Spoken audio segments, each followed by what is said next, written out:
What's the most useful thought you could leave to the world?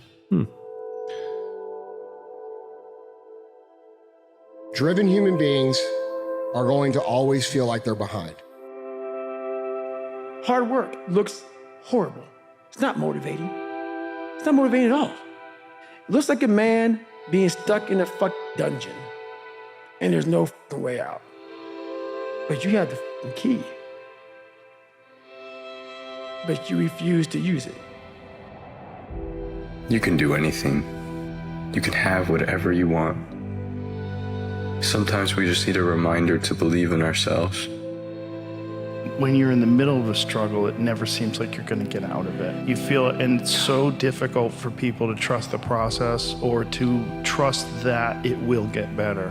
It does get better. I am better. Everything's better. And I just didn't see the light. I didn't see the light at the end of the tunnel. I thought there was just nothing but this feeling that I couldn't endure.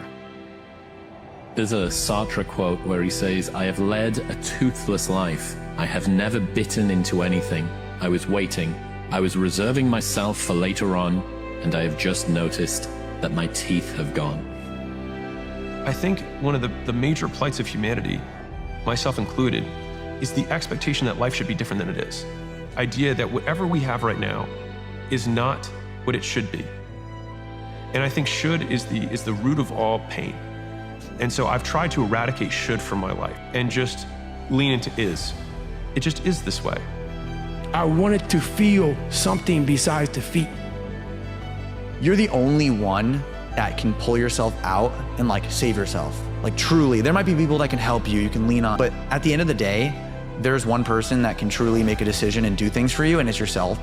If you don't change what you're doing and how you do it, nothing else will change.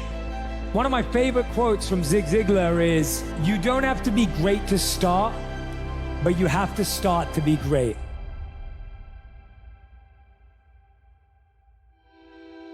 Figure out what you want, ignore the opinions of others, and do so much volume that it would be unreasonable that you would be unsuccessful.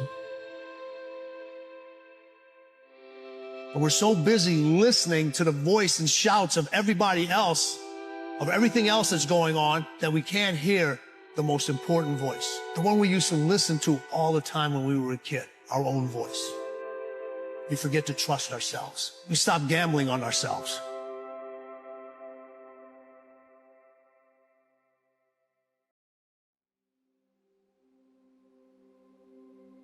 Winning, this is how it feels. 90% of the time, you're gonna feel like you're getting your balls kicked in, all right? 8% of the time, you're gonna be confused and you're frustrated. 2% of the time, you actually win. And those moments come and go, and then you're back in the 90%. And that's the reality of a winner's life.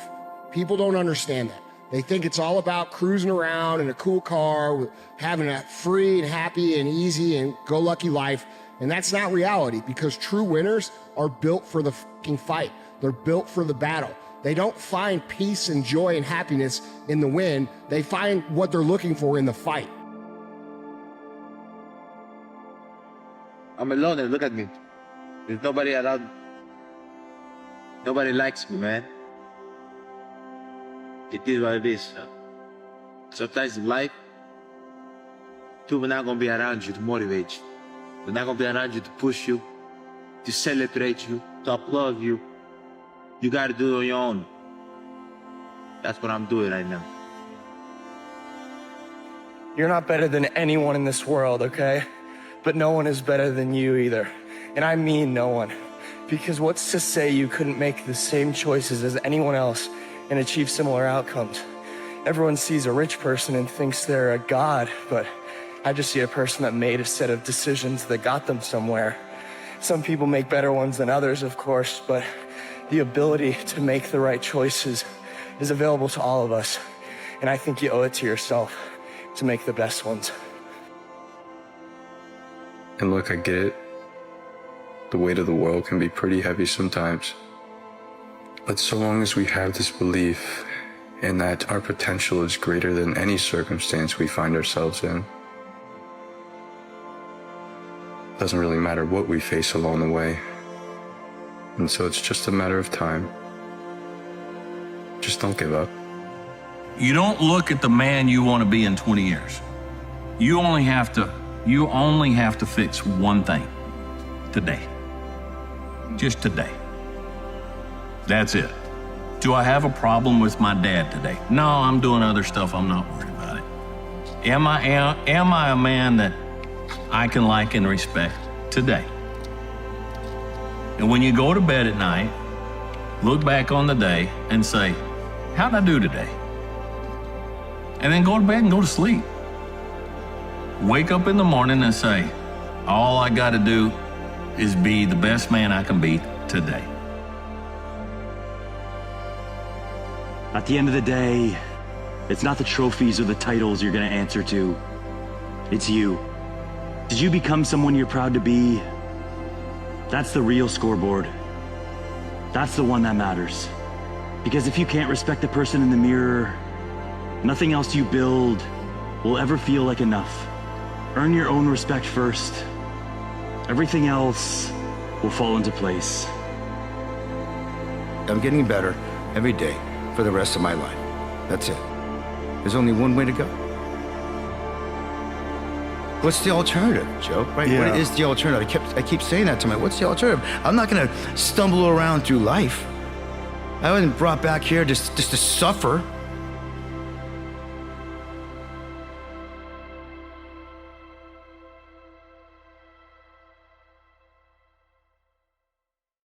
At some point, you're going to have to bet on yourself. No backup plan, no parachute, no safety net, just a decision. And the fire to follow through. The truth is, most people will never live the life they actually want. Not because they weren't capable, but because they never had the guts to risk it. They stayed where it was safe, predictable, comfortable, familiar. They said things like, maybe later, once the timing's right. I'm not ready yet. And they said it until their life became a museum of missed chances. Because the dream didn't die. They did. Slowly, quietly, without ever making a sound. But you weren't built for that. You weren't wired to shrink. You feel it in your chest, don't you? That restless pulse, that voice that won't shut up, that knowing that if you don't jump, if you don't leap, you'll rot in regret. Because you can play it safe all your life. You can follow the script, get the job, smile for the camera, die quietly. Or you can burn the script, walk into the fire, and rewrite everything. You can chase the thing that terrifies you. Walk away from what's easy and walk straight into the unknown. Because here's the thing about risk. It's not the danger that's scary. It's the uncertainty. You don't know how it'll go. You don't know if you'll make it. You don't know if the parachute will open. But what if that's the whole point? What if greatness only lives on the other side of not knowing? What if the only way to become something more is to risk losing what you are now? Because every comfort you cling to is a chain, and every risk you take is a key. You don't build a legendary life by playing by the rules. You build it by breaking your limits, by doing the thing that terrifies you, by saying, I'd rather die chasing something real than live safe in something fake. You'll gain a version of yourself that never bows. You'll gain pride, dignity, depth, and the quiet power of someone who knows they bet on themselves and didn't flinch. You know what's worse than failure? Wondering what could have happened if you just tried. Laying on your deathbed asking, what if? Staring at a ceiling knowing you never had the courage to find out. That is the real risk. Dying full of potential, with none of it realized. You want to play this life safe? You want guarantees? Then settle. Blend in. Be average. But don't you dare pretend that's what you really wanted. Because deep down you know, that risk, that leap, that terrifying decision, that's exactly where your life begins. So take it. Jump. Start. There will never be a perfect time. You will never feel fully ready. You will never have all the information. Jump anyway. Speak anyway. Launch anyway. Love anyway. Live anyway. Let everyone else wait until the stars align. You You're the one who moves before it makes sense. You're the one who bets it all, not because it's safe, but because it's yours. This is not about recklessness. This is about refusing to live with a ceiling. This is about choosing meaning over mediocrity, freedom over fear, fire over comfort. The greatest risks you'll ever take will be the ones that look the most insane to others, but feel the most right to you. Don't betray that feeling. Risk it. For the vision, for the life, for the you haven't met yet. Because the only thing scarier than risk is staying the same.